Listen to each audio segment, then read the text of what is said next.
اور روایات میں ہمیں ملتا ہے کہ بعض بڑے بڑے حضرات تھے جن کے محرم کے مہینے میں نکاح ہوئے. میں اس بحث میں نہیں جاؤں گا, پھر اس میں تاریخی روایات ہیں, کوئی کہتا ہے فلاں تاریخ تھی, کوئی کہتا ہے, پھر لوگ اس پہ ایک غیر ضروری بحث میں چلے جاتے ہیں, لیکن ہمیں ایسے واقعات ملتے ہیں. تو اس لیے اس بارے میں, اور پھر شریعت میں جلد نکاح کی ترغیب ہے. نکاح کو ڈیلے کرنا یہ شریعت میں پسندیدہ کام نہیں ہے. اس بیس پہ تو ڈیلے کیا جا سکتا ہے نکاح, کہ آپ کو رشتہ سمجھ میں نہیں آ رہا, مشورے کر رہے ہیں, لیکن جب ایک دفعہ رشتہ سمجھ میں آ جائے تو اسلام کا حکم یہ کہ اس میں جلدی کی جائے. صحیح ہے, بخاری کی مشہور حدیث ہے, نبی صلی اللہ علیہ وسلم کی خدمت میں خاتون آئی, عرض کیا کہ یا رسول اللہ میں آپ سے نکاح کرنا چاہتی ہوں. آپ نے چہرہ مبارک کو جھکا لیا, آپ کا ارادہ نہیں تھا. ایک اور صحابی کھڑے ہوئے, عرض کیا یا رسول اللہ آپ میرا ان سے نکاح کر دیں. اسی محفل میں نبی نے ان صحابی سے نکاح کرا دیا. آپ نے تو یہ نہیں پوچھا کہ یہ محرم کا مہینہ چل رہا ہے یا سفر کا مہینہ چل رہا ہے یا ربیع الاول کا مہینہ چل رہا ہے, ڈیلے نہیں کیا اس کو, اس لیے کہ خود آپ کی تعلیمات یہ ہے کہ نکاح میں جلدی کی جائے. تو اگر آپ کو محرم میں رشتہ ملتا ہے, آپ ربیع الاول تک ڈیلے کرتے ہیں محرم کی وجہ سے یا سفر تک ڈیلے کرتے ہیں, یہ ڈیلے کرنا خود قرآن و سنت کے خلاف ہے. جس چیز میں تعجیل مقصود ہے, جس چیز کو شریعت نے جلدی کا حکم دیا. عبداللہ بن مسعود رضی اللہ تعالیٰ عنہ فرماتے تھے, مصنف ابن ابی شیبہ کی روایت ہے, کہ مجھے پتہ چل جائے نا کہ میری زندگی میں صرف ایک رات باقی ہے, اگلے دن میں نے مر جانا ہے, اور میرے نکاح میں کوئی عورت نہ ہو, میں وہ رات بھی نکاح کے بغیر نہیں گزاروں گا, میں بیوی کے بغیر نہیں گزاروں گا, اس خوف سے کہ مجھے کہیں فتنہ نہ ہو جائے. صحابہ کرام جو تقوی کے اعلیٰ معیار پر تھے اور جن سے گناہ کا اندیشہ بہت کم تھا اور کہیں معاشرے میں بے حیائی پھیلی ہوئی نہیں تھی, وہ تو ان کا تو یہ کانسیپٹ تھا کہ بھئی ہم بیوی کے بغیر ایک دن نہیں گزاریں گے, کہیں ایسا نہ ہو کہ برائی میں پڑ جائیں. اور آج چاروں طرف بےہودگی پھیل رہی ہے, چاروں طرف بے شرمی, بے حیائی, انٹرنیٹ پر بےہودہ چیزیں, آپ یوٹیوب میں ویڈیو میں جائے فوش چیزیں آ رہی ہیں, ہر چیز آپ کی شہوت کو برانگیختہ کرنے والی ہے. اور اس میں آپ یہ کہیں کہ ایک رشتہ طے بھی ہو چکا ہے, آپ صرف اس بیس پر آپ اس کو ڈیلے کر رہے ہیں, ایک مہینہ, دو مہینہ, وہ لوگ سفر میں بھی نہیں کر رہے ہوتے, اور اس بیس پہ آپ ڈیلے کر رہے ہیں. اس میں خطرہ ہوتا ہے کہ مرد کسی گناہ میں نہ پڑ جائے, عورت کسی گناہ میں نہ پڑ جائے, تو شریعت اس کی آپ کو اجازت نہیں دیتی ہے. اور پھر اس میں یہ بھی ہوتا ہے کہ اگر آپ ڈیلے کرتے ہیں تو منگنیاں توڑنے کا شیطان کو موقع بہت ملتا ہے. میرے سامنے ایسے درجنوں واقعات ہیں, رشتہ طے ہوا لیکن جی چونکہ محرم ہے یا سفر آ رہا ہے تو ہم ربیع الاول میں کریں گے, یا منگنی کو کسی بھی وجہ سے ڈیلے کر دیا. تو جب منگنی ڈیلے ہوتی ہے, یعنی نکاح ڈیلے ہوتا ہے, منگنی ہو گئی, نکاح کو ڈیلے کر رہے ہیں آپ, اس میں شیطان پھر دونوں کو لڑواتا ہے. منگنیاں ٹوٹتی ہیں, اکثر نفرتیں پھیلتی ہیں, غلط فہمیاں, بدگمانیاں شیطان کو پھیلانے کا موقع ملتا ہے. اس لیے شریعت میں تو منگنی کا لفظ ہی نہیں ہے, شریعت میں ہے خطبہ. خطبہ کا مطلب نکاح کا پیغام بھیجا, ان کو جب سمجھ میں آ گیا تو فوراً نکاح کر دیا. بیچ کا کوئی راستہ نہیں اللہ نے رکھا. تو چاہے وہ محرم ہو, چاہے وہ سفر ہو, چاہے وہ ربیع الاول ہو, چاہے وہ ربیع الثانی ہو. ہاں کوئی اس وجہ سے ڈیلے کر رہا ہے نکاح, کوئی واقعی شرعی عذر ہے اس کو, وہ بہت سارے مسائل ہیں, لیکن محرم کا ہونا بہرحال کوئی شرعی عذر نہیں ہے. تو اس لیے ہم اس میں نکاح کو جائز سمجھتے ہیں, باعث برکت سمجھتے ہیں. پھر میں بار بار بتا رہا ہوں کہ جو وہ شیعہ حضرات جو کر رہے ہیں ان کو کرنے دیں, میں آپ کو آپ کے مسلک کی بات بتا رہا ہوں. ہم جو قرآن و سنت کو اور اصحاب رسول کو فالو کرتے ہیں اور اہل بیت کو بھی مانتے ہیں, ہم ان کی بات کر رہے ہیں. وہ بھی دعویٰ کرتے ہیں کہ ہم مانتے ہیں, تو ان کو ان کے دعوے پہ رہنے دیں. ہم تو وہی بات کریں گے جو ہمیں صحیح لگے گی. اچھا بھائی, یہ بھی ایک سوال پوچھا ہے جی, 10 محرم کو کون کون سے نبی کو نجات ملی؟ یہ بھی سوال میں نے دہرایا تھا, ام محمد نے پوچھا ہے. تو دیکھیں اس بارے میں صرف ایک واقعہ مستند ہے, حضرت موسیٰ علیہ السلام کو فرعون سے نجات ملی. اس کے علاوہ 10 محرم کی طرف جتنے قصے منقول ہیں, ابراہیم علیہ السلام کو آگ میں ڈالا گیا, پھر آدم علیہ السلام دنیا میں آئے, یا اس دن قیامت آئے گی, یہ سب من گھڑت ہے, ان کی کوئی حیثیت نہیں ہے, ان کو نہیں بیان کرنا چاہیے. یہ بھی سوال ہو گیا قیامت کیا محرم میں آئے گی؟ ایسا نہیں ہے, ہمیں نہیں پتا محرم میں آئے گی یا سفر میں آئے گی. سورہ طٰہٰ میں اللہ نے صاف طور پر بتا دیا کہ اکاد اخفیہا لتجزی کل نفس بما تسعی, میں قیامت کے دن کو چھپا دوں گا. اللہ نے کسی کو نہیں بتایا کس دن آئے گی, آئے گی تو اچانک آئے گی. اچانک وہی چیز ہوتی ہے جس کی ڈیٹ کا ہمیں علم نہیں ہوتا. لا تأتیکم الا بغتہ, قرآن کہتے ہیں اچانک آئے گی. تو اچانک کا مطلب اس کی ڈیٹ اللہ نے, اس کا سال, اس کا مہینہ اللہ نے ہمیں نہیں بتایا, تبھی تو اچانک آئے گی وہ. اچھا بھائی, عاشورہ کے روزے کی فضیلت جموں کشمیر سے پوچھا محمد اقبال نے, وہ میں نے آپ کے سامنے بیان کر دی. نبی صلی اللہ علیہ وسلم نے فرمایا 1 سال کے گناہوں کا کفارہ ہے. اچھا یہ بھی اسی میں پوچھتے ہیں لوگ کہ 2 دن کے روزے ضروری ہیں یا 1 دن کا بھی روزہ رکھ سکتے ہیں. تو بعض علماء کی رائے یہ کہ اس زمانے میں 1 روزہ بھی جائز ہے, کیونکہ نبی صلی اللہ علیہ وسلم نے یہودیوں کی مشابہت کی وجہ سے حکم دیا تھا کہ 2 ملاؤ. اب یہودی یہ روزہ نہیں رکھتے, جو ہمیں جہاں تک نالج ہے, تو اب چونکہ وہ رکھتے ہی نہیں ہیں, لہذا اب 1 روزہ بھی اگر کوئی رکھ لے تو بھی ٹھیک ہے. 2 اچھا ہے, نہیں رکھا جاتا تو 1 بھی رکھ لے تو بھی امید ہے انشاءاللہ ثواب ملے گا. اچھا اس میں یہ بھی پوچھا ہے دسترخوان پہ، میں ابھی آ رہا ہوں، دسترخوان محرم میں وسیع کرنا کیسا ہے؟ لوگ وہ دسترخوان پہ کان لگا کے بیٹھے ہوں گے، وہ دسترخوان کب آئے گا مارکیٹ میں؟ اچھا یہ بھی ایک سوال پوچھتے ہیں لوگ کہ جیسے بھائی نے پوچھا کہ یعنی قضا روزے کی نیت کرنا، یہ راول پنڈی سے محمد اسماعیل نے پوچھا تھا۔ خوب سمجھ لیں، جن دنوں کا بھی کوئی فضیلت ہے نا روزہ رکھنے کی، جیسے پیر جمعرات کے روزے کی فضیلت ہے، ایام 20 کے روزے کی فضیلت ہے، اسی طرح 10 محرم کے روزے کی فضیلت ہے، اسی طرح 9 ذی الحجہ کے روزے کی فضیلت ہے، ان میں آپ قضا کی نیت نہیں کر سکتے۔ اگر قضا روزے کی نیت کی تو قضا روزے کا ثواب ملے گا، اس دن کے ثواب سے آپ محروم ہو جائیں گے۔ خوب سمجھ لیں، شوال کے 6 روزوں میں بھی ایسا ہی ہے۔ خواتین کیا کرتی ہیں، مینسز کی وجہ سے جو رمضان کے روزے چھوٹ گئے، انہوں نے کہا چلو شوال کے 6 روزے کی نیت بھی کر لو اور رمضان کے قضا روزے کی نیت بھی کر لو، تو گریوی میں دونوں کام ہو جائیں گے۔ تو ایسا نہیں ہے، ایک ہی ہوگا، یا تو قضا رکھیں یا نفل۔ اگر قضا روزے رکھیں تو پھر وہ نفل کا ثواب نہیں ملے گا، نفل رکھے تو قضا کا ثواب نہیں ملے گا۔ ان روزوں میں تداخل نہیں ہوتا، نفل اور قضا روزے جمع نہیں ہو سکتے، تو اس لیے عاشورہ کے دن عاشورہ کی نیت ہی کریں، قضا پھر پہلے یا بعد میں رکھ لیں۔ اچھا جی، اب میں آتا ہوں جی محرم میں دسترخوان وسیع کرنا کیسا ہے۔ اس بارے میں ایک روایت ہے کہ عاشورہ کے دن جو اپنے اہل و عیال پر دسترخوان وسیع کرے گا، ان کو کھلائے گا، تو اللہ اس کے رزق میں برکت دیں گے۔ یہ روایت سند کے لحاظ سے کمزور ہے۔ بعض علماء کی رائے یہ ہے کہ اگرچہ کمزور روایت ہے مگر فضائل میں چلتی ہے، تو کوئی اچھی نیت سے دسترخوان وسیع کر دے، وسیع کر رہا ہے نا، کوئی یتیم کے منہ سے نوالا تو نہیں چھین رہا نا، کھلا ہی رہا ہے، تو اگر کوئی گھر والوں پہ اس دن اچھا کھلا دے گا تو اس میں کیا حرج ہے۔ بعض علماء کی یہ رائے ہے، وہ بھی اصحاب علم ہے، لیکن بندہ ایک کو ہمیشہ سے ایک اشکال رہا ہے کہ جب ایک بالکل بے غبار صحیح حدیث ہمارے سامنے موجود ہے تو اس کے مقابلے میں ایسی کمزور روایت کو ہم کس بیس پہ ترجیح دے سکتے ہیں؟ ہمارے سامنے جو بے غبار اور بالکل مستند حدیث ہے، جس کی سند پہ کوئی کلام نہیں ہے، وہ ہے روزہ، عاشورہ کے دن روزہ رکھنا چاہیے۔ روزہ اور دسترخوان آپس میں جمع نہیں ہو سکتے، یعنی عاشورہ کے دن جب آپ دسترخوان وسیع کریں گے تو روزہ کیسے رکھیں گے؟ تو بعض لوگوں نے یہ تعویل کی ہے کہ افطاری میں کر لیں آپ، تو افطاری میں تو 10 تاریخ نہیں رہے گی نا، 11 شروع ہو جائے گی، وہ تو 11 محرم ہو جائے گی۔ بعض لوگوں نے یہ کہا کہ جی 9 محرم کو جب سورج غروب ہو تو عاشورہ کی رات کو دسترخوان وسیع کر لیں، تو حدیث کے ظاہر سے تو عاشورہ کا دن معلوم ہوتا ہے کہ جب عاشورہ والا دن شروع ہو چکا ہو، یعنی صبح صادق کے بعد، یعنی حدیث میں تکلفات کرنے پڑ رہے ہیں، اس کی تعویلات کرنی پڑ رہی ہے۔ تو اس بارے میں علامہ ابن تیمیہ رحمہ اللہ کی رائے ہمیں بہت صحیح معلوم ہوتی ہے۔ انہوں نے یہ لکھا ہے کہ اصل میں ہوا یہ تھا کہ جب شیعہ حضرات نے عاشورہ کے دن کو منحوس سمجھنا شروع کر دیا کہ یہ منحوس دن ہے اور اس میں غم کا دن ہے، تو بعض سنیوں نے ان کے مخالفت میں نا اس کو خوشی کا دن منانا شروع کر دیا۔ یعنی ہوتا ہے نا، آپ کسی کی مخالفت میں حد سے تجاوز کرتے ہیں، تو انہوں نے خوشی کے دن کے لیے اس میں کھانے پینے کی روایتیں گھڑ لی، کھاؤ پیو کھلاؤ پلاؤ، تاکہ بالکل ان کی مخالفت ہو۔ تو حقیقت یہی معلوم ہوتا ہے کہ چونکہ صحیح حدیث میں روزے کا تذکرہ ملتا ہے اور روزہ اور کھلانا پلانا جمع نہیں ہو سکتے۔ اگر یہ جو دوسری عاشورہ کے میں کھانا کھلانے والی حدیث بھی بالکل بے غبار اور مستند ہوتی نا، تو ہم دونوں کو جمع کر کے تعویلات کر لیتے کہ جی افطار میں کھلا دو اور سارا دن روزہ رکھو، یا نابالغ بچوں کو دن میں کھلا دو اور بڑوں کو روزہ رکھوا دو، تو ہم تعویلات کرتے اگر یہ اسی ٹکر کی حدیث ہوتی۔ لیکن یہ کمزور حدیث ہے، تو اس کو اتنی صحیح مستند روایت کے مقابلے میں ہم کیسے لا سکتے ہیں؟ تو وہ ابن تیمیہ رحمہ اللہ کی بات کافی معقول معلوم ہوتی ہے کہ بعض شامی لوگوں نے یہ روایت کو گڑھا ہے صرف شیعہ لوگوں کی دشمنی اور مخالفت میں، کہ اس کو خوشی کا دن، تو عاشورہ کا دن تو نہ غم کا دن ہے نہ خوشی کا دن ہے، عبادت کا مقدس دن ضرور ہے، تو برکت کا دن ضرور ہے۔ تو اس لیے اس میں صحیح بات یہی معلوم ہوتی ہے کہ یہ کھلانا پلانا والا جو روایت ہے یہ ہمیں صحیح معلوم نہیں ہوتی۔ روزہ رکھیں، اور افطاری میں تو ویسے ہی دسترخوان وسیع کرنا چاہیے، افطاری میں سموسے پکوڑے جلیبیاں بچوں کو کھلائیں تاکہ ان کو روزہ رکھنے کی اور زیادہ حوصلہ افزائی ہو۔ تو اس لیے ہماری رائے اس میں یہی ہے کہ عاشورہ کے دن بس روزہ ہی کی فضیلت ہے، دسترخوان والی بات ہمیں ٹھیک معلوم نہیں ہوتی، کیونکہ اس کے مقابلے میں جو ہے نا، دسترخوان والی حدیث کے مقابلے میں زیادہ صحیح حدیث ہے جو روزہ تو کھانا پینے سے اجتناب کا نام ہے، اور افطاری میں تو ویسے ہی آدمی کھا لیتا ہے، وہ اس کے لیے پھر ضرورت نہیں ہے الگ سے ہمیں کسی روایت کی۔ اچھا بھائی، اور بھی محرم کے حوالے سے لوگ سوال پوچھتے ہیں، کالے کپڑے بھی ہو گئے، اور کیا رہ گیا بھائی؟ حلیم رہ گیا۔ حلیم محرم میں حلیم بھی بناتے ہیں لوگ، تو بے اصل چیز ہے، بدعت ہے، وہ ثواب سمجھ کے کریں گے، بدعت ہے۔ بعض لوگ کہتے ہیں ہم ثواب سمجھ کے نہیں کر رہے، ویسے ہی سب بنا رہے ہیں تو ہم بھی بنا رہے ہیں، تو بدعت کی تائید تو ہو رہی ہے نا۔ آپ پورا سال پڑا ہے حلیم کھانے کے لیے، آپ کو کیا مصیبت ہے کہ آپ محرم میں دیکھ پکائیں؟ پورے سال کیوں نہیں پکا رہے تھے آپ؟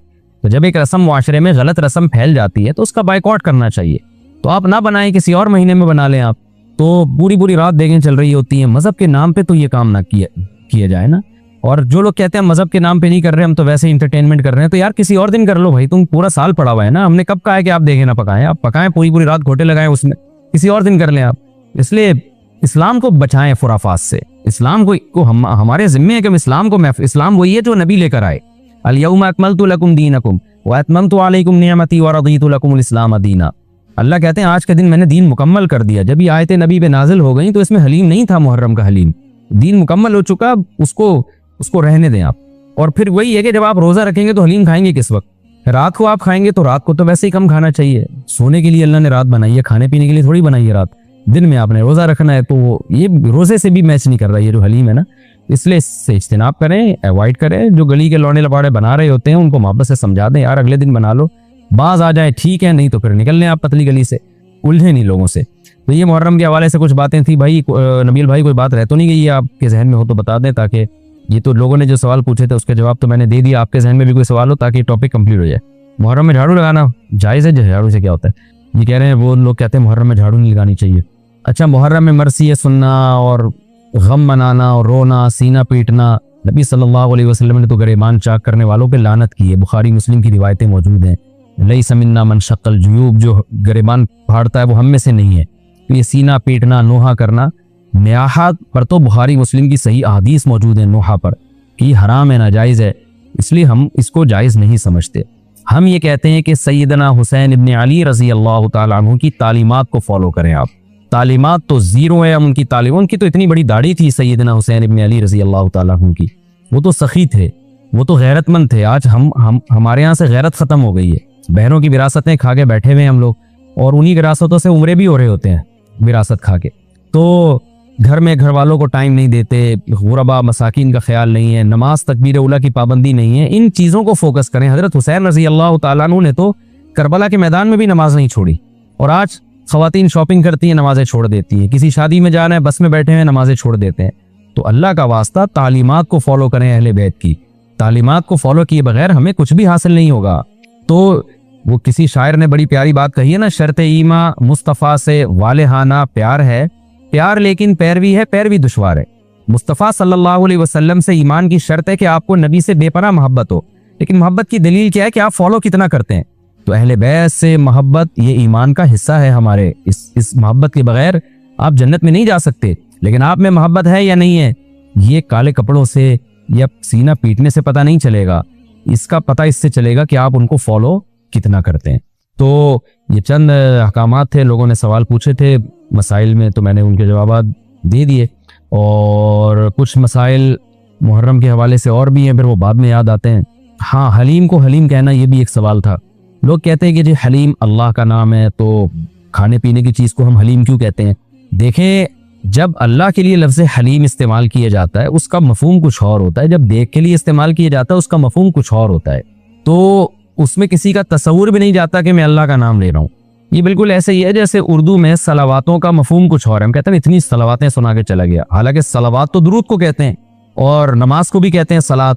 تو اب کیا یہ لفظ استعمال جائز نہیں ہوگا؟ ظاہر ہے جائز ہے. اردو میں اس کا مفہوم کچھ اور ہے, عربی میں اس کا مفہوم کچھ اور ہے. بلکہ بعض دفعہ ایک ہی زبان میں ایک لفظ دو مختلف معنوں کے لیے استعمال ہو رہا ہوتا ہے, تو اس میں کوئی بھی پابندی نہیں لگاتا. جاریہ عربی میں باندی کو بھی کہتے ہیں, جاریہ عربی میں کشتی کو بھی کہتے ہیں, اور جو ہے اس طرح کی اور بہت ساری مثالیں ہمیں ملتی ہیں کہ ایک ہی لفظ مختلف معنوں کے لیے استعمال ہو رہا ہے. عین عربی میں آنکھ کو بھی کہتے ہیں, عین عربی میں گھٹنے کو بھی کہتے ہیں, عین عربی میں جاسوس کو بھی کہتے ہیں, عین عربی میں چشمے کو بھی کہتے ہیں, عین عربی میں سورج کی ٹکیا کو بھی کہتے ہیں, عین عربی میں سونے کو بھی کہتے ہیں. تو اس طرح بہت سارے نام مختلف معنوں میں استعمال ہوتے ہیں. موسیٰ کا جو لفظ ہے عربی میں استرے کو کہتے ہیں, بلیڈ جس سے حلق کیا جاتا ہے نا, حاجی لوگ جو سر منڈواتے ہیں اس کو موسیٰ کہتے ہیں. حالانکہ موسیٰ جو ہے حضرت موسیٰ علیہ السلام کا نام بھی ہے. لیکن جو عربی جو جانتا ہے جب وہ بلیڈ کے لیے موسیٰ کا لفظ استعمال کرے گا تو اس کے ذہن میں حضرت موسیٰ کا تصور ہی نہیں ہوگا. اور جب حضرت موسیٰ علیہ السلام کے لیے موسیٰ کا لفظ استعمال کرے گا تو بلیڈ کی طرف اس کا دماغ ہی نہیں جائے گا. تو اس لیے یہ بالکل مضبوط بات نہیں ہے کہ حلیم چونکہ اللہ کا نام ہے لہذا وہ دیکھ کے لیے استعمال نہ کیا جائے. جب اللہ کا نام ہے تو اس میں دماغ ادھر نہیں آتا دیکھ کی طرف. جب دیکھ کے لیے استعمال کیا جاتا ہے تو اللہ کی طرف ذہن نہیں جاتا. یہ بالکل ایک الگ الگ معنی میں استعمال ہوتا ہے. اس لیے اتنا تکلف نہیں کریں جتنی جو لا تشددوا فیشدد اللہ علیکم. صحیح حدیث ہے, اللہ نے نبی نے فرمایا اپنے اوپر خامخواہ کی پابندیاں مت لگاؤ, ورنہ اللہ بھی لگانا شروع کر دے گا، اللہ بھی تمہارے اوپر پابندیاں لگائے گا۔ اللہ کیسے لگائے گا؟ یعنی اللہ بھی تمہیں مشکل میں ڈال دے گا۔ تو جتنا ہمیں اجازت دی گئی ہے اس کے اندر رہنا چاہیے ہمیں، اور خام خام ایسی کھود کرید کر کے اپنے اوپر پابندیاں لگواتے چلے جانا مشکل ہو جائے گا نا۔ اب حلیم ہی مشہور ہو گیا ہے، تو اب آپ اس کو کیسے دلیم بولیں گے؟ وہ کچھ اور نہ اٹھا کے دے دے آپ کو۔ اس میں کوئی حرج نہیں ہے کہ کیونکہ لغت بتاتی ہے، زبان بتاتی ہے کہ کس وقت کس لفظ کا کیا معنی ہے، اس میں کوئی حرج نہیں ہے اگر آپ یہ حلیم کو حلیم ہی کہیں، کوئی گناہ نہیں ہے انشاءاللہ اس میں۔ اچھا، بعض لوگ یہ بھی کرتے ہیں، یہ کسی نے سوال پوچھا ہے، یہ ہمارے کیمرہ مین نے ہی پوچھا ہے، نبیل بھائی نے، کہ مجھے تو یقین نہیں آ رہا کہ ایسا بھی کرتے ہیں، لیکن یہ بتا رہے ہیں کہ بہت سارے سنی حضرات یہ کرتے ہیں کہ محرم میں امام بارگاہوں میں جا کے منتیں مانتے ہیں اور پھر اگلے سال ان منتوں کو پورا بھی کر رہے ہوتے ہیں جو بھی انہوں نے منتیں مانی ہوتی ہیں۔ دیکھیں، یہ بھی حرام اور ناجائز عمل ہے۔ منت کے لیے کوئی دن مہینہ متعین نہیں ہے، جب چاہے جہاں چاہے منت مان سکتے ہیں، اور منت کی حقیقت کیا ہے کہ اس کی ورڈنگ کیا ہے، اس کے لیے کسی جگہ نہیں جانا جائز ہے، بلکہ اس کی یہ کہ جہاں بھی آپ ہیں آپ یہ الفاظ کہہ سکتے ہیں کہ اے اللہ اگر میرا یہ فلاں کام ہو گیا تو میں اتنے پیسے صدقہ کروں گا، اے اللہ اگر میرا یہ فلاں کام ہو گیا تو میں اتنے روزے رکھوں گا، اے اللہ اگر میرا مریض ٹھیک ہو گیا یا میری بیماری ٹھیک ہو گئی تو میں اتنی رکعت نماز پڑھوں گا۔ اس طرح کی منتیں ماننا جائز ہے، اس کے لیے امام بارگاہ یا مسجد یا کسی مزار پہ جانا حرام ہے۔ خوب سمجھ لیں، یہ گھر بیٹھے بیٹھے ہو سکتا ہے، اس کا کوئی جگہ شریعت نے منت کے لیے متعین نہیں کی ہے۔ اسپیشل اس کام کے لیے آپ مسجد جا رہے ہیں کہ یہ سوچ کے کہ وہاں جا کے منت مانوں گا تو شاید منعقد ہوگی، ایسا نہیں ہے، منت کہیں بھی ہو جاتی ہے۔ ہاں، کوئی مسجد میں نماز کی نیت سے جائے کہ 2 رکعت پڑھ کے اللہ سے دعا مانگوں گا تو ایک الگ بات ہے، اس کے لیے مسجدیں ہیں، تو مزار تو اس کے لیے بھی نہیں ہے، وہ تو وہاں بالکل ہی حرام ہے۔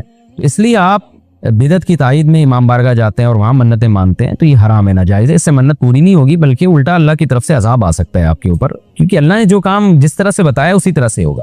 تو منت کا اصل طریقہ کیا ہے کہ عبادت کی نظر، اس کو عربی میں نظر کہتے ہیں، نظر۔ تو قرآن نے کہا ہے کہ یوفون بالنذر ویخافون یوما کان شرہ مستطیرا، ہمارے نیک بندے جب کوئی نظر مانتے ہیں تو اس کو پورا کرتے ہیں، اللہ نے جب کام کر دیا تو وہ نظر پھر آپ پوری کریں۔ تو اس کا طریقہ کیا ہے کہ آپ گھر میں بیٹھیں، جہاں بھی ہیں، آپ زبان سے الفاظ دہرا دیں کہ اے اللہ اگر میرے مریض کو شفا مل گئی یا میں ٹھیک ہو گیا یا میں امتحان میں پاس ہو گیا تو میں اتنے پیسے صدقہ کروں گا یا کروں گی، یا اتنی رکعت نماز پڑھوں گا یا پڑھوں گی، یا اتنے روزے رکھوں گا یا رکھوں گی۔ اس طرح کی عبادت کی نظر ہوتی ہے، اس کے علاوہ نہیں ہوتی۔ بعض لوگ یہ نظریں مان رہے ہوتے ہیں کہ میرا یہ کام ہو گیا تو داتا دربار پہ اتنی دیگیں چڑھاؤں گا، یہ نظر پوری کرنا بھی حرام ہے۔ کام ہو بھی جائے تو دیگیں چڑھانا جائز نہیں ہے۔ بعض لوگ یہ کہہ رہے ہوتے ہیں کہ یہ کام ہو گیا تو امام حسین کے نام کی یا غوث اعظم کے نام کی اتنی دیگیں نکالوں گا، یہ سب غلط چیز ہے۔ صدقے کی نظر ہوتی ہے اللہ تیرے نام پہ میں اتنے غریبوں کو کھانا کھلاؤں گا، یہ نظریں ہوتی ہیں صدقے کی، جو اللہ کے لیے ہوتا ہے صدقہ۔ تو اس میں یہ کہ کھانا کھلانے کی صدقہ خیرات کی نظر ہو سکتی ہے، اور عبادت کی نظر ہوتی ہے یہ جو مزاروں پہ جانے کی نظر، اور فلاں پہ جا پہ چڑھاؤں گا، یوں کروں گا، ایسے کروں گا، یہ جو اوٹ پٹانگ قسم کی نظریں آ رہی ہیں یہ حرام ہے، ناجائز ہیں، اس کی کوئی حیثیت نہیں ہے شریعت میں، ان کو پورا کرنا بھی واجب، نہ صرف یہ کہ واجب نہیں ہے بلکہ جائز ہی نہیں ہے۔ تو گھر بیٹھے بیٹھے جب چاہیں آپ نظر مان سکتے ہیں، زبان سے کہیں گے تو نظر ہوگی، دل میں نہیں ہوتی، لیکن شریعت نے منت ماننے کو بہرحال پسند نہیں کیا ہے۔ نبی صلی اللہ علیہ وسلم نے فرمایا کہ جو نظر مانتا ہے نا وہ تقدیر کو تو نہیں ٹال سکتا، اللہ اس کے ذریعے کنجوس سے پیسہ نکلوا دیتے ہیں، یعنی تقدیر میں بیماری ٹھیک ہونا ہوگی تو ہو جائے گی، کامیابی ہوگی تو ہوگی، وہ تو، لیکن کیا ہوتا ہے کہ بندہ ٹھیک ہو جاتا ہے اور جو آدمی کبھی صدقہ نہیں کرتا اس بہانے اس کی جیب سے، کنجوس کی جیب سے پیسے نکل جاتے ہیں، ویسے تو دے نہیں رہا تھا صدقہ تو اللہ نے بیماری میں ڈال دیا، چل اب منت مان تاکہ میں بیماری ٹھیک کروں اور تو اب پیسے نکال یہاں سے۔ تو کنجوسوں کے ذریعے، کنجوسوں کا پیسہ نکلوانے کے لیے یہ کام ہوتا ہے، بے نمازیوں کو نماز پڑھوانے کے لیے، جو روزہ نہیں رکھتے ان کو روزہ رکھوانے کے لیے۔ تو اس حدیث سے پتہ چلتا ہے کہ منت اور نظر کو جائز ہے لیکن پسند نہیں کیا گیا۔ علماء نے اس کی وجہ بیان کی ہے کہ یہ ایک طرح سے نا اللہ سے ایک طرح کا مقابلہ چل رہا ہے کہ اللہ میرے مریض کو یا مجھے ٹھیک کر دے تو میں اتنے روزے رکھوں گا، یعنی بارگیننگ ہو رہی ہے اللہ تعالیٰ سے کہ اگر نہیں ٹھیک کیا تو میں نہیں رکھتا، جا بھائی، اے اللہ اگر میں پاس ہو گیا نا تو میں 1 لاکھ روپے صدقہ کروں گا، اگر نہیں ہوا تو ہم بھی صدقہ نہیں کر رہے۔ تو ایک طرح کا نا مقابلہ چل رہا ہے۔ عبدیت یہ ہے کہ اللہ تو مجھے پاس کرے گا تو بھی 1 لاکھ روپے دوں گا، نہیں کرے گا تو بھی 1 لاکھ روپے دوں گا، اس لیے کہ میں تو تیرا بندہ ہوں، لیکن تو مجھے ویسے ہی پاس کر دے امتحان میں، چاہے میں لاکھ دوں یا نہیں دوں، میں تو تیرا بندہ ہوں، میں تو فقیر ہوں۔ فقیر بارگیننگ تھوڑی کرتا ہے، سیٹھ صاحب آپ نے مجھے اگر 100 روپے دیے نا تو میں بھی آپ کا فلاں کام بنا دوں گا۔ فقیر کہتے ہیں اللہ کے نام پہ 100 روپے دے دو، میں فقیر پھٹا، پرانے کپڑے میرے، میں کیا کروں گا یار آپ کے لیے۔ تو اللہ سے بھی بھکاریوں کی طرح مانگنا یہ اللہ کو زیادہ پسند ہے۔ منت ماننا بھی جائز ہے لیکن پسندیدہ کام نہیں ہے۔ ہاں، جس طرح سے امام بارگاہوں میں یا مزاروں میں جا کے منتیں مانی جا رہی ہیں وہ بالکل حرام ہے، بالکل ناجائز ہے، اور اس کے لیے محرم کا دن متعین کرنا یہ سمجھ کے کہ اس میں منت زیادہ پوری ہوگی، یہ بھی حرام ہے، ناجائز ہے اور بدعت کی تائید ہے۔ اس سے آپ سب لوگ اجتناب کریں، اس سے گناہ ملتا ہے۔ اچھا، یہ بھی محرم کے بارے سے سوال پوچھا جاتا ہے جی، کیا قربانی کا گوشت محرم سے پہلے ختم کرنا ضروری ہے؟ عاقب شاہ دبئی سے پوچھتے ہیں جی، کچھ لوگ کہتے ہیں قربانی کا گوشت محرم سے پہلے ختم ہو جانا چاہیے، کیا یہ بات صحیح ہے؟ نہیں، ایسا کچھ نہیں ہے۔ قربانی کا گوشت آپ پورے سال چلا سکتے ہیں اگر محفوظ رکھ رہے ہیں، لیکن وہی ہے کہ کھا لیں جلدی تو اچھی بات ہے، تازہ تازہ گوشت کھا لیں۔ محرم میں بھی بہت 2 مہینے ہو جاتے ہیں، تاخیر ہو جاتی ہے، تو اس لیے بہتر یہی ہے کہ پہلے کھا کے ختم کریں، لیکن اگر کوئی محفوظ بھی رکھتا ہے تو کوئی گناہ اس میں نہیں ہے۔ اچھا، ایک اور سوال سبیلوں کے حوالے سے پوچھا جاتا ہے کہ محرم میں سبیلیں لگانا، ان سبیلوں سے پانی پینا، تو دیکھیں وہ بھی شیعہ حضرات کا مسلک ہے، ان کا کانسیپٹ ہے کہ وہ حضرت حسین کے نام کی سبیلیں لگاتے ہیں۔ میں بار بار کہہ رہا ہوں کسی کو چھیڑے نہیں، اپنا مسلک چھوڑے نہیں، دوسرے کو چھیڑے نہیں۔ یہ میں اہل سنت والجماعت کے لیے مسائل ریکارڈ کروا رہا ہوں کہ ہمارے لیے کسی بھی چیز کے جائز اور ثواب ہونے کے لیے دلیل کی ضرورت ہے۔ دلیل قرآن و سنت ہے، صحابہ ہیں، تو ہمیں نہ اہل بیت سے اس کا کوئی ثبوت ملتا ہے، نہ صحابہ سے، نہ قرآن و سنت سے کہ محرم میں صحابہ نے سبیلیں لگائیں۔ حضرت حسین رضی اللہ تعالیٰ عنہ کی شہادت کے بعد اہل بیت میں سے کسی نے سبیلیں لگائی ہوں یا انہوں نے سبیلیں لگانے کا حکم دیا ہو، کہیں بھی نہیں ملتا۔ یہ عمل بھی بدعت ہے، ناجائز ہے، اس سے اجتناب کریں۔ اور ایک عجیب بات ہے، کبھی آپ اس کو غم کا مہینہ کہتے ہیں اور کالے کپڑے پہنتے ہیں اور سبیلیں لگا کے لوگوں کو شربت پلا رہے ہیں، تو یہ تو خوشی کے موقع پہ ہوتا ہے نا، خوشی کے موقع پہ کھلایا پلایا جاتا ہے، تو یہ ایک کنفیوژن ہے کہ یہ خوشی منا رہے ہیں کہ غم منا رہے ہیں۔ تو کھلانا پلانا خوشیوں کے موقع پہ ہوتا ہے، تو اس لیے آپ ان چیزوں سے اجتناب کریں، نہ سبیل لگائیں، نہ اس پہ کھڑے ہو کر پانی پئیں۔ جو لگا کے بیٹھے وہ اس کو چھیڑے نہیں، آپ تنگ نہ کریں، وہ اس کا مسئلہ ہے کہ اس کو چھوڑ دیں۔ دنیا میں بہت سارے فرقے ہیں، کس کس کو آپ قابو میں کریں گے؟ ملک میں انارکی پھیلتی ہے، ملک میں فسادات ہوتے ہیں، کسی سے نفرت کرنے کی ضرورت نہیں ہے، کسی کو ٹاؤنٹنگ کرنے کی ضرورت نہیں ہے، طنز تانے کی ضرورت نہیں ہے۔ جو لگا کے بیٹھا ہوا ہے لگائے، جو پی رہا ہے اس کو پینے دیں، چھیڑے نہیں۔ لیکن میں آپ کے لیے یہ کہہ رہا ہوں جو اس وقت میرا پروگرام سن رہے ہیں، اگر آپ قرآن و سنت ہی کو فالو کرتے ہیں، آپ اہل سنت والجماعت میں ہیں، یا تو میں بار بار کہتا ہوں پورے شیعہ ہو جائے نا، پھر آپ ڈبل مسلکوں پہ چلنا تو یہ دنیا میں کسی کا بھی اصول نہیں ہے کہ آدھا ادھر آدھا ادھر، وہ تو کہیں کا بھی نہیں ہوتا۔ یا تو پورے ادھر ہو جائیں یا پھر پورے اہل سنت والجماعت بن جائیں۔ تو اہل سنت والجماعت کے ہاں یہ سبیلیں لگانا یہ جائز کام نہیں ہے، کیونکہ قرآن و سنت سے اس کا ثبوت نہیں ہے۔ لوگ کہتے ہیں کہ آدمی کسی کو شربت پلا رہا ہے، پانی پلا رہا ہے، تو پانی پلانا تو بڑا اچھا کام ہے، پانی پلانا اچھا کام ہے، پورے سال کسی دن کو خاص کر لینا یہ اچھا کام نہیں ہے، تو اس سے بدعت کی تائید ہوتی ہے۔ تو اگر کوئی پیاسا آپ کو نظر آتا ہے تو محرم میں ہو تو محرم میں بھی پلائیں، سفر میں ہو تو سفر میں بھی پلائیں، لیکن کوئی پیاسا نہیں ہے تو جیسے آپ پورے سال سبیلیں نہیں لگاتے تو محرم میں بھی نہ لگائیں آپ، کیونکہ اگر آپ پورے سال نہیں لگاتے محرم میں لگا رہے ہیں تو اس کی علامت ہے آپ اس مہینے کو سبیل کے حوالے سے خاص ویلیو دے رہے ہیں۔ اس ویلیو کی آپ کے پاس قرآن و سنت سے دلیل ہونی چاہیے، دلیل نہیں ہے تو ہمارے پاس دلیل ہے۔ نبی صلی اللہ علیہ وسلم نے فرمایا من احدث فی امرنا ھذا ما لیس منہ فہو رد وفی روایت فہو مردود، جو ہمارے دین میں کوئی بھی نئی چیز لے کر آئے گا نبی نے فرمایا وہ مردود ہے، ہم نہیں اس کو ایکسیپٹ کریں گے۔ تو اس لیے بھائی ہم تو اس حدیث کو فالو کرتے ہیں، تو کائنڈلی آپ حضرات سے گزارش ہے، ہاں کوئی پورے سال سبیل لگا کے بیٹھا ہو تو وہ محرم میں بھی لگا لے۔ کیوں؟ وہ اس لیے کہ وہ محرم کو الگ سے فضیلت نہیں دے رہا سبیل کے حوالے سے، بلکہ وہ کہہ رہے بھائی میں تو پورے سال لوگوں کو پانی پلاتا ہوں تو محرم میں بھی پلا رہا ہوں، میں تو پورے سال شربت پلاتا ہوں تو محرم میں بھی پلا رہا ہوں۔ لیکن ایک آدمی سال کے 11 مہینے نہیں پلاتا، صرف محرم میں سبیل لگا کے بیٹھا ہے، اس کا مطلب وہ اس مہینے کو سبیل کے حوالے سے زیادہ ویلیو دے رہا ہے۔ اس ویلیو کے لیے میں نے کہا دلیل چاہیے، دلیل آپ کے پاس اگر نہیں ہے تو پھر وہ حدیث ہے جو ہمارے دین میں نئی چیز ایجاد کرے گا تو وہ چیز مردود ہے۔ اس لیے اس عمل سے بھی اجتناب کریں۔ دیکھیں جنت میں جانے کے لیے ہمیں وہ کام کرنے پڑیں گے جو اللہ رسول نے بتائے ہیں، اور اس میں اپنی طرف سے ایڈیشن کرنا یہ ناجائز ہے۔ اس عمل کو شریعت میں بدعت سیئہ کہا جاتا۔ تبھی یہ جو دعا ہے نا لا حول ولا قوت الا باللہ، یہ ہمیں کیوں مانگنے کا حکم ہے؟ لا حول کا مطلب گناہ سے بچنے کی طاقت، ولا قوت اور نیکی کرنے کی طاقت، الا باللہ وہ نہیں ہے مگر اللہ کی مدد کے ساتھ۔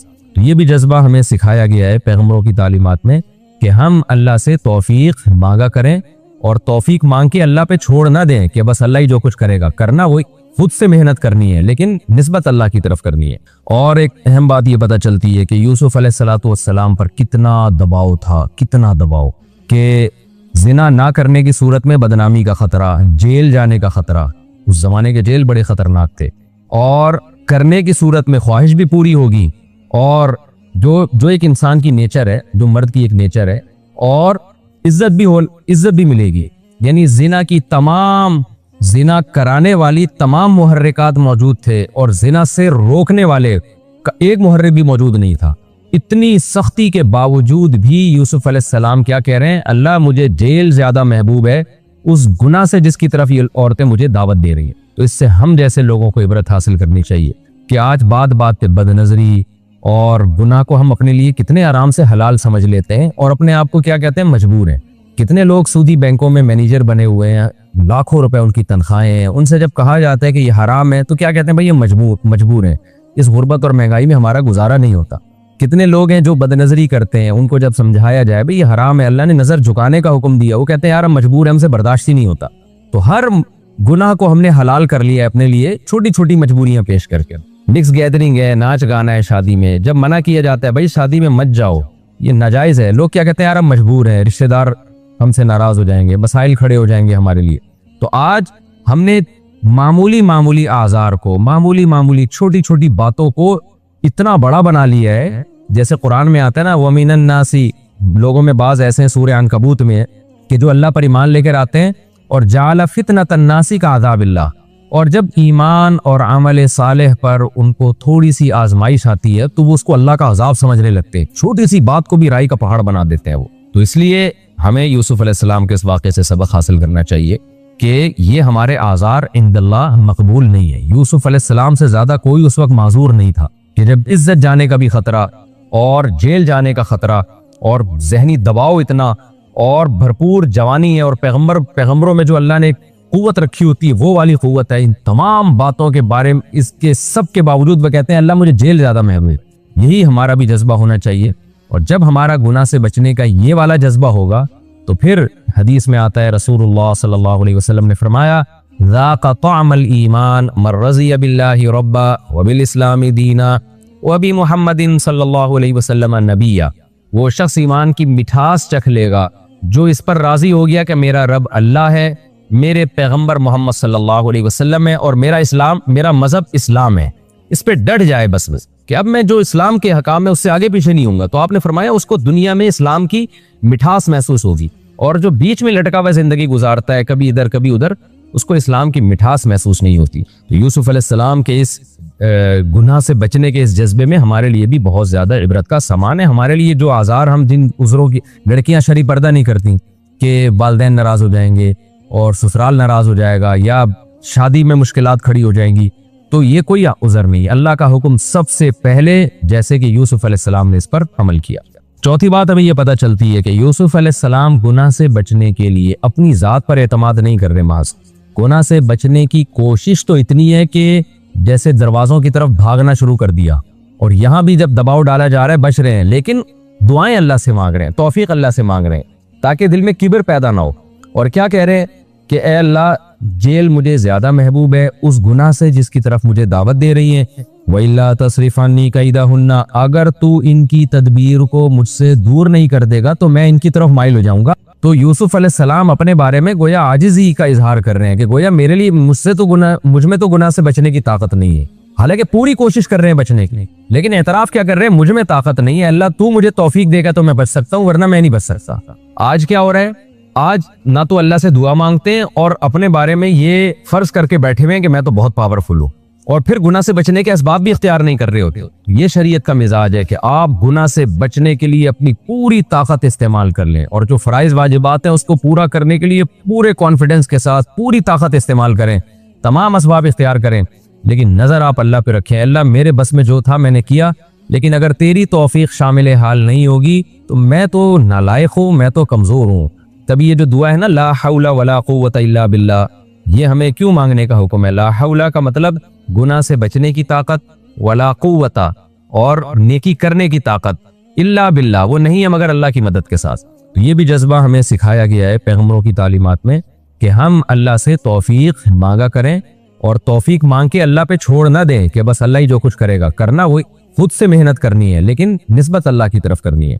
اور ایک اور نقطے کی بات یہ پتہ چلی ہے کہ ثم بدا لهم من بعد ما رأوا الآیات لیسجننہ حتی حین. یوسف علیہ السلام گناہ سے بچے تو اس کے نتیجے میں جیل ملی ان کو. تو بعض دفعہ دنیا میں ایسا ہی ہوتا ہے کہ آپ شریعت پر عمل کرنا شروع کرتے ہو تو بجائے کامیابیوں کے ناکامیاں آنا شروع ہو جاتی ہیں۔ ایسے موقع پہ لوگوں کی چیخیں نکلتی ہیں کہ لو بھائی ہم تو اسلام پر آئے تھے، دین پر آئے تھے، بجائے اس کے کہ پریشانیاں ختم ہوتی، پریشانیاں تو اور بڑھنا شروع ہو گئیں۔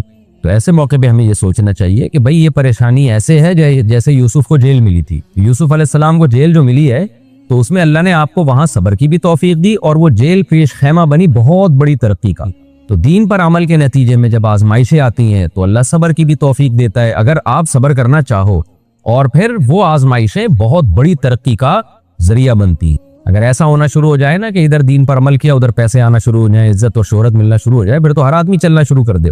تو بعض دفعہ ایسے ہوتا ہے دین پر آنے کے نتیجے میں وقتی طور پر آزمائشیں آتی ہیں، تو ایسے موقع پہ یہ کہنا کہ یہ دیکھو اللہ تعالیٰ سے شکایتیں شروع کر دینا، یہ نیک لوگوں کا کام نہیں ہوتا۔ اور دوسری بات یہ بھی ہمیشہ ایسا نہیں ہوتا، بعض دفعہ آپ دین پہ چلنا شروع ہوتے ہو تو پھر کوئی آزمائش نہیں آتی بلکہ پریشانیاں فوری ختم ہونا شروع ہو جاتی ہیں۔ یہ بھی اللہ تعالیٰ بعض لوگوں کے ساتھ کرتے ہیں کہ آپ نے دین پر عمل کرنا شروع کیا، اللہ نے ترقی اور فتوحات کے دروازے کھول دی۔ اور بعض دفعہ یہ بھی ہوتا ہے کہ وقتی طور پر آزمائشیں بڑھ جاتی ہیں، تو دونوں معاملات میں ہمیں مذہب کو تھامنا ہے، ہم نے دین سے پیچھے نہیں ہٹنا۔ دعا قبول ہوتی ہے مگر اس شخص کی جو اللہ پر غیب پر ایمان رکھتا ہے، جسے دعا قبول ہوتی ہوئی نظر نہیں آتی مگر وہ یقین کرتا ہے کہ دعا قبول ہو رہی ہے۔ صرف اس شخص کی دعا قبول ہوتی ہے، اس کے علاوہ کسی کی قبول نہیں ہوتی۔ بہت مشکل ہے بھائی سمجھانا۔ دعا سب کی قبول ہوتی ہے کا مطلب پتہ ہے؟ سب کی مطلب ان سب کی کہ جو یہ یقین رکھتے ہیں کہ قبول ہوتی بھی نظر نہیں آ رہی پھر بھی قبول ہو رہی ہے، ان لوگوں کی قبول ہوتی ہے دعا۔ حدیث سے پتہ چلتا ہے، اور اصل میں دعا مانگتے ہی یہی لوگ ہیں۔ اب آپ کہیں گے بھائی نظر تو آ نہیں رہی، جب میں جو چیز مانگ رہا ہوا مل نہیں رہی، تو کیا ایسے قبول کا کرنا کیا ہے بھائی؟ یہ تو صرف مشورے مل رہے ہیں ہمیں کہ پھر بھی مانگتے رہو۔ تو ہم نے وہ ایک فقیر تھا نا، ایک سیٹھ صاحب کے پاس آیا، کہنے لگا کہ بھائی ذرا کچھ پیسے مل جائیں گے، گھر میں ضرورت ہے۔ تو اس نے کہا اتنے ہٹے کٹے ہو کے بھیک مانگتے ہو شرم نہیں آتی؟ اس نے کہا فی الحال میں نے آپ سے بھیک مانگی ہے، مشورہ نہیں مانگا۔ جب مشورہ مانگوں تو اس وقت مشورہ دے دینا کہ بھیک مانگنا میرے لیے مناسب ہے یا نہیں ہے بھائی۔ ابھی میں آپ سے پیسے مانگ رہا ہوں مشورے کے لیے، پھر کوئی اور ٹائم انشاءاللہ رکھ لیں گے، اس میں آپ سے مشورہ لوں گا کہ میرے جیسے آدمی کو بھیک مانگنا مناسب ہے یا نہیں۔ تو آپ کے ذہن میں بھی یہ خیال آ رہا ہوگا کہ ہم اللہ سے دعا مانگتے ہیں اور اللہ کی طرف سے جو چیز جو ہم مانگ رہے ہیں وہ تو مل نہیں رہی، بلکہ اللہ کی طرف سے مشورے مل رہے ہیں کہ مانگتے آؤ قبول ہو رہی ہے، تو ہوتی بھی تو نظر نہیں آ رہی۔ کیا خیال ہے بھائی؟ قبول ہوتی بھی نظر تو نہیں آ رہی۔ تو یاد رکھیں دعا تو لازمی قبول ہوتی ہے۔ اگر آپ کو قبول ہوتی بھی نظر نہیں، دعا قبول ہونے کے انداز مختلف ہیں۔ اللہ تعالیٰ کے جس طرح سے قبول کرتے ہیں نا، وہ عام لوگوں کی طرح نہیں آپ کو چیزیں پکڑا دیتے، یہ تو غیب سے معاملہ ختم ہو جائے گا۔ اللہ کی حکمت کا تقاضا یہ ہے کہ اس طرح سے قبول کروں کہ قبول ہو مگر اس کو پتہ نہ چلے، کیونکہ وہ اللہ کا دربار ہے، اس کی کچھ قیمت ہے کہ وہ ہر ایک کو مانگنے کی توفیق نہیں دیتا۔ بھائی آپ نے کبھی دیکھا کہ کوئی سیٹ ایسی دکان کھول کے بیٹھ جائے کہ آؤ جو مانگو میں دوں گا؟ ایسے تو کیا ہوگا کہ پورا نظام خراب ہو جائے گا نا۔ پھر آپ 10 فائلیں تھوڑی مانگیں گے، پھر تو آپ کہیں گے پورا بحری اٹاؤن میرے حوالے کر دو، پھر تو آپ یہ کریں گے نا۔ یہ تو میں نے ایک مثال دی تھی، عملاً ایسا نہیں ہوتا۔ عملاً وہی آگے بیٹھے گا اور وہی آپ کو پیشکش کرے گا کہ اس کے کچھ اصول اور ضابطے ہوں گے، ان قواعد پہ آپ پورے اترتے ہوگے تو آپ کو وہ گھسنے دے گا۔ اللہ کے بھی کچھ اصول اور ضابطے ہیں، ساری دعائیں قبول کرے گا، جو مانگو گے صرف اتنا نہیں بلکہ بڑھا کے دے گا۔ لیکن اصول یہ ہے کہ اللہ کہتے ہیں کہ جب میں دوں گا تو نظر نہیں آئے گا، مگر یقین رکھنا ہے کہ کیا کر رہا ہوں، میں دے رہا ہوں، پھر دیتا رہوں گا میں۔ پھر بات وہیں آگے کھڑی ہو جاتی ہے کہ ایسے دینے کا کیا فائدہ کہ ہماری سمجھ میں نہیں آ رہا کہ پتہ نہیں کیسے دے رہا ہے اللہ تعالیٰ۔ تو یاد رکھیں اللہ تعالیٰ کے دینے کا انداز تھوڑا مختلف ہے۔ وہ کیا ہے؟ بعض مرتبہ جو چیز مانگ رہے ہوتے ہیں اللہ وہی چیز آپ کو دے دیتا ہے، اور ایسا بھی ہوتا ہے۔ ہمیشہ ایسا تو نہیں ہوا ہوگا کہ جو چیز مانگی اور نہیں ملی ہو، کئی بار ایسا ہوا ہے کہ جو مانگا وہ اللہ نے دے، فوراً مسئلہ حل ہو گیا۔ بعض دفعہ بلکہ اس سے بھی پہلے کا اسٹیپ، بسا اوقات تو آپ دعا مانگ ہی نہیں رہے ہوتے، آپ اس کو دعا سمجھ رہے ہوتے ہو، لہذا اس میں وہ جان ہوتی نہیں ہے، تو قبولیت کا پھر سوال ہی پیدا نہیں ہوتا۔ آپ دعا پڑھ رہے ہوتے ہو، مانگ رہے نہیں ہوتے، تو اللہ نے تو دعائیں قبول کرنے کا کہا ہے، دعائیں پڑھنے پر کہا ہو، وعدہ کیا ہو، ایسا ہمارے علم میں کوئی حدیث نہیں ہے۔ دیکھیں یونس علیہ السلام جب مچھلی کے پیٹ میں تھے تو یونس علیہ السلام کو اپنی خطا کا احساس ہوا کہ میں اللہ کی پرمیشن کے بغیر اپنی قوم کو چھوڑ کے آ گیا ہوں، ان کو احساس ہو گیا، تبھی اللہ نے مجھے مچھلی کے پیٹ میں ڈال دیا ہے۔ تو اب آپ نے مچھلی کے پیٹ میں جا کے یہ دعا مانگی، لا الہ الا انت سبحانک انی کنت من الظالمین، اے اللہ تیرے سوا کوئی عبادت کے لائق نہیں ہے، سبحانک تو ہر عیب سے پاک ہے، تو نے جو مجھے مچھلی کے پیٹ میں ڈال دیا تو یہ تیری غلطی نہیں ہے، تو ہر عیب سے پاک ہے، انی کنت من الظالمین، میں ہوں ظلم کرنے والا اپنی جان پہ، مجھ سے غلطی ہوئی ہے۔ اللہ تعالیٰ کو آپ کا یہ مانگنا اتنا پسند آیا کہ مچھلی کو حکم دیا کہ ان کو ساحل پر اگل دو، اور نہ صرف یہ کہ مچھلی نے آپ کو ساحل پہ ڈالا، وہ انبتنا علیہ شجرۃ من یقطین، یقطین کوئی درخت تھا وہ بھی اللہ نے اگا دیا دھوپ سے بچانے کے لیے۔ لیکن جب مصیبتوں میں ہم یہ کلمہ پڑھتے ہیں لا الہ الا انت سبحانک انی کنت من الظالمین، تو ہم یوسف علیہ السلام والے جذبے سے یہ کلمے میں جو الفاظ ہیں وہ مانگتے نہیں ہیں، بلکہ ہم یہ کلمہ پڑھتے ہیں۔ سمجھ رہے؟ پڑھنے کی بھی برکتیں ہوتی ہیں، میں اس کا منکر نہیں ہوں، لیکن ہمارے جو ورڈنگ ہوتی ہے نا وہ مانگنے کا اسٹائل نہیں ہوتا۔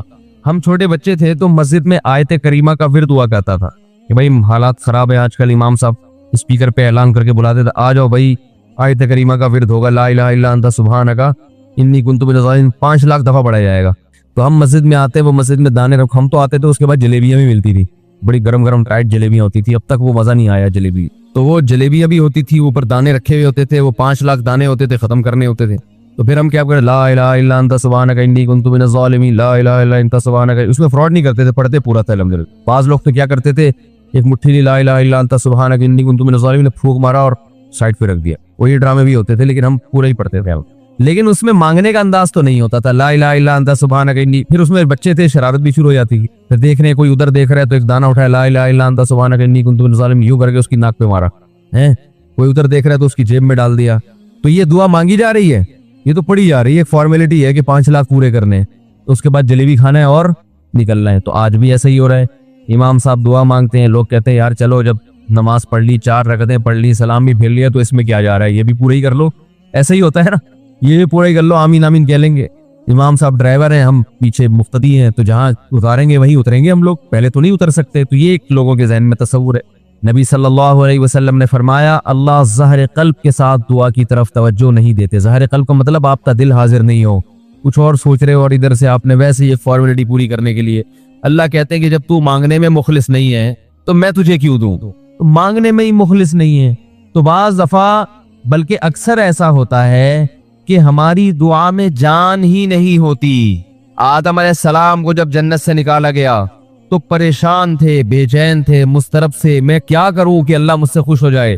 اس بے چینی میں الفاظ نہیں آ رہے سمجھ میں، فَتَلَقَّى آدَمُ مِن رَبِّهِ كَلِمَاتٍ، اللہ فرماتے ہیں اللہ نے آدم کے دل میں کلمات ڈال دیے ان کی بے چینی کو دیکھ کر کے اس طرح سے مجھے مانگو۔ جب انسان اخلاص کے ساتھ دعا مانگتا ہے تو الفاظ کا القاء کہاں سے ہوتا ہے؟ اللہ کی طرف سے وہ القاء ہونا شروع ہوتا ہے۔ اللہ کہتے ہیں اس طرح سے مانگ۔ حضرت حکیم اختر صاحب رحمہ اللہ تعالیٰ نے ایک واقعہ بیان کیا، فرمایا کہ ایک شخص نے حرم میں، انہوں نے دیکھا یا کسی اور بزرگ نے دیکھا کہ حرم میں ایک شخص اللہ سے دعا مانگ رہا ہے گناہوں کی معافی کے لیے، اور اللہ سے کہہ رہا ہے کہ اے اللہ اگر تو میرے گناہ معاف کر دے گا تو بھی خوش ہوگا، اور تیرے حبیب محمد صلی اللہ علیہ وسلم بھی خوش ہوں گے کہ ایک آدمی کی بخشش ہو رہی ہے، اور تیرا یہ بندہ بھی خوش ہو جائے گا، اور اگر معاف نہیں کرے گا تو بھی خوش نہیں ہوگا، کیونکہ اللہ کو جہنم میں ڈال کے خوشی تو ہوتی نہیں ہے بندوں کو، اور تیرے حبیب محمد صلی اللہ علیہ وسلم کو پتہ چلے گا وہ بھی خوش نہیں ہوں گے، اور میں بھی خوش نہیں ہوں گا، شیطان خوش ہوگا جو تیرا دشمن ہے۔ اب خود سوچ لے تو اپنے دشمنوں کو خوش کرنا چاہتا ہے، یہ اتنے سارے ہیں بھائی، اتنے سارے دوست ہیں تیرے، ان کو ناراض کر کے تو خوش کس کو کر رہا ہے؟ اپنے تو جو تیرا بھی دشمن ہے، میرا بھی دشمن، اور تیرے حبیب محمد صلی اللہ علیہ وسلم کا بھی دشمن ہے۔ تو دیکھو کیسے الفاظ ہیں اس کے، تو ایسا کہ بظاہر بخشش کے علاوہ کا آپشن چھوڑا ہی نہیں۔ کیا خیال ہے؟ حجاج ابن یوسف بڑا ظالم تھا، بڑا ظالم۔ موت کا جب وقت آیا تھے، یہ لوگ ایمان والے، چاہے ظالم تھے، بدعمل تھے، لیکن اللہ پر ایمان بہرحال رکھتے تھے، ان کو پتا تھا کہ میں غلط کر رہا ہوں۔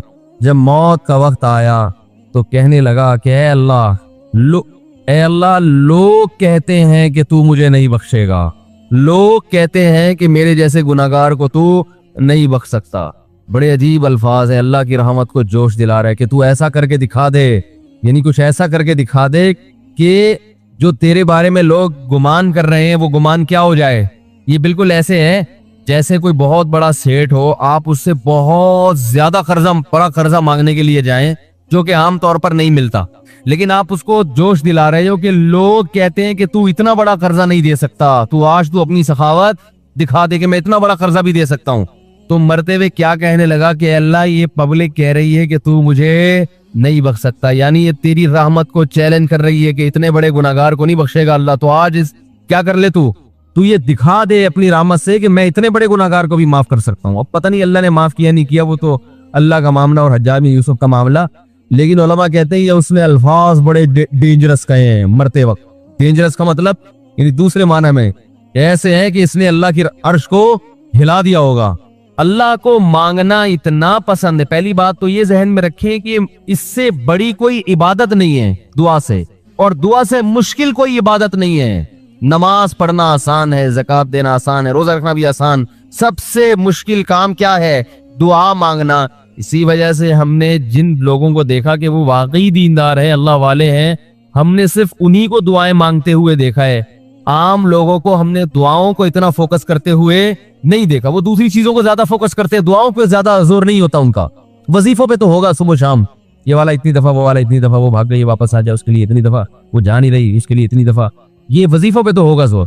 ایسے ہوتا ہے نا ہاتھ اٹھا کے اللہ سے گڑگڑا کے مانگا جائے، یہ چیزیں کم۔ میں جب حج پہ گیا تو اپنے شیخ مرشد کے ساتھ تھا، پہلے ہی ہم نے ان کو دیکھا تھا بہت زیادہ دعائیں مانگتے ہیں، وہ بہت زیادہ ان کو دعاؤں میں دل لگتا ہے، بہت دعائیں مانگتے ہیں۔ تو مجھے کسی نے بتایا کہ یہ جب بیت اللہ کو دیکھتے ہیں تو اتنی لمبی دعا مانگتے ہیں کھڑے کھڑے کہ تم ان کے ساتھ ٹھہر نہیں سکتے۔ میں نے کہا کیوں نہیں ٹھہر سکتے، ہم جوان ہیں، ان کی عمر زیادہ ہو گئی اور ان کو کچھ بیماریاں بھی ہیں۔ میں نے کہا ہو جائے مقابلہ پھر، ٹھیک ہے، دیکھتے ہیں کون زیادہ لمبا ٹھہر لیتا ہے۔ تو جب بیت اللہ پہنچے، ان کی نظر بیت اللہ پہ پڑی، ذرا قریب گئے۔ یہ جو کہتے ہیں نا بیت اللہ پہ نظر پڑتے ہی وہیں ٹھہر جاؤ، شروع ہو جاؤ، ایسا نہیں ہے۔ بیت اللہ پہ اگر نظر پڑی ہے آپ کی تو کوئی بات نہیں، اور قریب چلے جائیں۔ کوئی دوسرا عمل کرنے سے پہلے دعا مانگیں۔ پہلی نظر کا مطلب یہ ہوتا ہے کہ جب نظر پڑی ہے تو اب طواف شروع کرنے سے پہلے یا کوئی دوسرا عمل کرنے سے پہلے آپ جا کے دعا مانگیں، تو وہ دور سے نہیں بلکہ جتنا قریب جا کے مانگیں اتنا زیادہ اچھا۔ لوگ کیا کرتے ہیں، یوں منہ نیچے کر کے جا رہے ہوتے ہیں کہ پہلی نظر پڑ گئی تو پھر دعا کا موقع نکل جائے گا، تو یوں وہ جو ٹکرا بھی جاتے ہیں، کچھ نہیں ہوتا، نظر پڑ جائے تو اور تھوڑا قریب جائے، قریب جا کے دعا مانگ۔ تو ان کو ہم نے دیکھا کہ انہوں نے دعا مانگنا شروع کی، میں بھی کھڑا ہو گیا ساتھ میں، ہم نے کہا چلو ہم بھی مانگتے ہیں۔ تو وہ اتنی دیر تک حالانکہ کمر میں بھی تکلیف، بیماریاں بھی ہیں، شوگر بھی ہے، تو بالآخر میں نے ہتھیار ڈال، میں نے کہا میں اتنی دیر کھڑا نہیں ہو سکتا۔ اور میں پھر اب بیٹھتے ہوئے شرم بھی آ رہی تھی کہ وہ بولیں گے میری عمر زیادہ ہے اور یہ دیکھو ابھی شادیاں تو کرتا رہتا ہے، تو یہ کیا شادیاں کرے گا جو کھڑا نہیں ہو سکتا اتنی دیر۔ تو وہ اتنی دیر ہو گئی تو میں بیٹھ گیا واقعی۔ تو کئی ایسے ہمارے اکابر گزرے ہیں، بزرگ گزرے ہیں، 1 گھنٹہ، 2 گھنٹہ، 3 گھنٹہ۔ مرکز میں، تبلیغی مرکز میں کسی نے بتایا کہ ایک بزرگ کو میں نے دیکھا صبح اشراق کے وقت دعا مانگنا شروع کی ہے اور ظہر کی نماز میں اٹھے، اشراق کے وقت دعا مانگنا شروع کی اور کب اٹھے؟ یہ وہ لوگ تھے جن کا دعاؤں میں دل لگتا تھا۔ اب بتائیں دعا مشکل عبادت ہے یا نہیں؟ حضرت عمر رضی اللہ تعالی عنہ کا قول ہے، فرماتے ہیں کہ مجھے اس بات کی پرواہ نہیں ہوتی کہ میری دعا قبول ہو رہی ہے کہ نہیں ہو رہی، مجھے اس کی فکر رہتی ہے کہ دعا مانگنے کی توفیق مل رہی ہے کہ نہیں مل رہی، کیونکہ اللہ جب ناراض ہوتا ہے نا کسی سے، مانگنے کی توفیق چھین لیتا ہے اللہ تعالی، اور مانگنے کی توفیق دی ہوئی، اس کا مطلب اگر ناراض ہے بھی تو اتنا زیادہ نہیں ہے، تھوڑا بہت ہے، وہ تلافی چاہتا ہے کہ آپ کر لو۔ مانگنے کی توفیق ملنا اس کی علامت ہے کہ اللہ اگر ناراض بھی ہے تو بہت زیادہ نہیں روٹھا ہوا، بلکہ اس نے سوری کا آپشن دیا ہوا ہے کہ چلو مانگ کے اپنا منا لو، مجھے کسی بھی طریقے سے راضی کر لو۔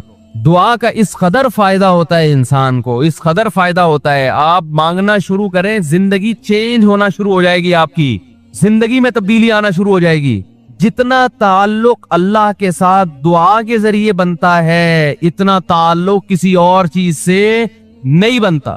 دیکھو کسی سے دوستی کرنا چاہتے ہو، دوستی کا سب سے بہتر طریقہ کیا ہے؟ اس سے گپ شپ شروع کر دو، یہی طریقہ ہے نا بھائی۔ آپ کا دوست کون ہے؟ وہ جس سے آپ کی گپ شپ زیادہ ہوتی ہو، اسی سے دوستی ہوگی نا۔ اب آپ بتا رہے ہیں یہ میرا جگری دوست ہے، بہت پرانا دوست ہے، میں پوچھوں گا آپ سے بھائی یہ دوستی کیسے ہوئی؟ یہ دوستی بھائی ایسے ہوئی کہ میں جس کالج میں پڑھتا تھا وہیں یہ بھی یہی پڑھتا تھا، تو کیا کرتے تھے آپس میں، کوئی بات چیت ہوتی تھی؟ بات چیت تو نہیں ہوئی کبھی زندگی میں، پھر دوستی کیسے ہو گئی؟ پڑھتے تو بہت سارے لوگ ہیں۔ دوستی کے لیے سب سے پہلی چیز کیا ہے؟ بات چیت۔ دعا میں انسان بات چیت شروع کر دیتا ہے۔